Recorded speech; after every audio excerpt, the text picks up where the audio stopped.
significance of marriage, it is not just, as I said earlier, coming together a man and a woman. In the Quran, the word nikah refers to aqd. It's this contract. And in Quran also, marriage has been specifically referred to as ميثاقا غليظا وأخذنا منكم ميثاقا غليظا.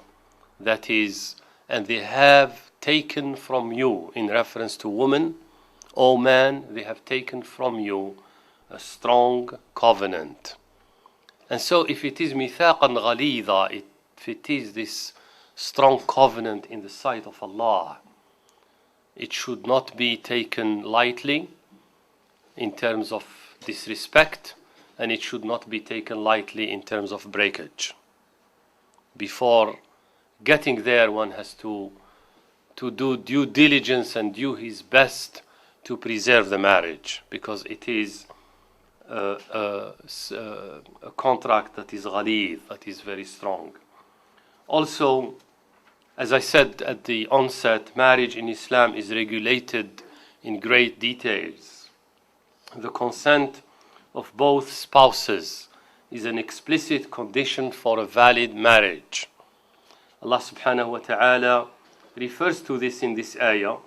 When you divorce women and they fulfill their term, that means these women who were married previously to other husbands, when they are divorced, they have to wait for the period to clear any pregnancy that is underway, so that there is no mixing who belongs to whom. Islam keeps that separation very clear. However, when they are free of that duty of the term, then Allah subhanahu wa ta'ala says, do not prevent them from marrying their former husband if they wish to, or they can remarry anyone. But the key in this context here, if they mutually agree on equitable terms. So the woman and the man, the prospective husband and wife, have to mutually agree to getting married. And so nobody can force his daughter, his sister, anyone or his someone who is under his authority to marry to anyone for the sake of anything. What we see around in some communities and in some places around the world of females being forced to marry because of family connections or because of other reasons that bring things to the family as they see it, if the sister refuses, that marriage is null and void. She cannot get married or forced to get married to someone she doesn't like to. This is a rule of Islam. And so one has to obtain her consent before engaging her into marriage. Also, marriage is a social contract. It's a noble and sacred contract which leads to a number of relationships with mutual rights and obligations. As we will see in the structure of the family, it is not just between the man and the woman, these relationships, but it is the right of the woman to take care of her mother and father, to maintain relationships with her family.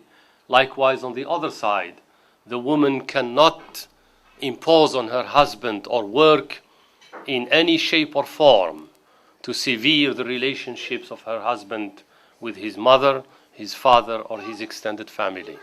This mutual respect has to exist on both sides. Both have to work to put in place this beautiful family that Allah Azza wa Jalla is talking about. It's an extended family. And so it's not just unit, me and you, and that's it. That's not Islam. Also, one thing that we need to understand in Islam, a marriage contract is, as we said, mithaqan ghalid. It's a strong covenant.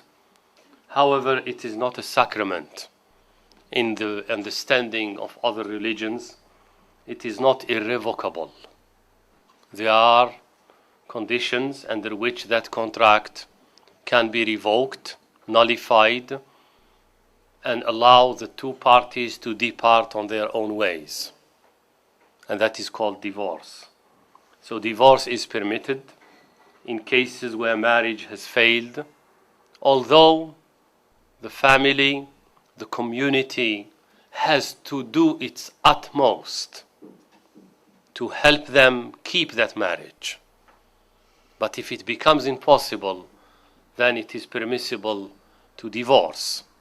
The man to seek divorce and the woman to seek separation. That is permissible. But Rasulullah sallallahu alayhi wasallam said, أبغض الحلال عند الله الطلاق. The most hated halal by the sight of Allah is divorce. That's how difficult it is, this issue of divorcing and breaking a family, because of the consequences of it. And so, although it is permissible when marriage becomes impossible, it is also the most hated halal in the sight of Allah subhanahu wa ta'ala.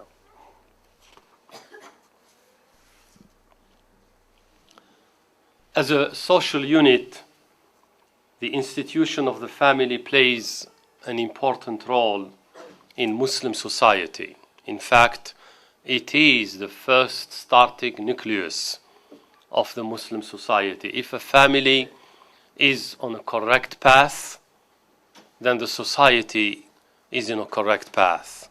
The first corruption starts within the family and it spreads outward toward the society at large. It is the basic unit, and it is organized in such a way that it operates as a society really in a miniature form. Some facts here about 1/3 of ahkam. These are ayatul ahkam, the verses of the Quran that deal with legal injunctions. About 1/3 of them relate to family and regulating family. This is how important it is. So 1/3, subhanallah, 1/3 of the legal injunctions of Quran are about family. Also, it establishes a network of rights. These are the Quranic injunctions, and Islam establishes a network of rights and obligations, defines roles, relationships between men and women, between young and old, between near relatives and distant kith and kin. So this brings us back to the fact that it is not the mother and the father and their children. It is much, much beyond that. And each one has rights and responsibilities. And to look at this is the laws of inheritance. Subhanallah, they are very, very complicated. And if somebody has rights on you when you die to share in what you leave behind you, he most probably has rights on you when you are alive. That's how Islam looks at it. Also, the Muslim family is an extended family. That means with different relationships and positions. It is not a family consisting of the parents and children only. It normally has 3 or 4 generations under its umbrella. And each one of those have rights and duties.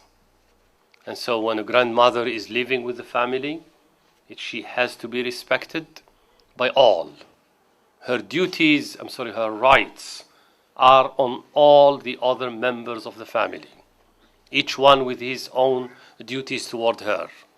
The duties of the daughter toward her mother are different. Then comes the duties of the husband toward the mother of his wife, for example, and vice versa.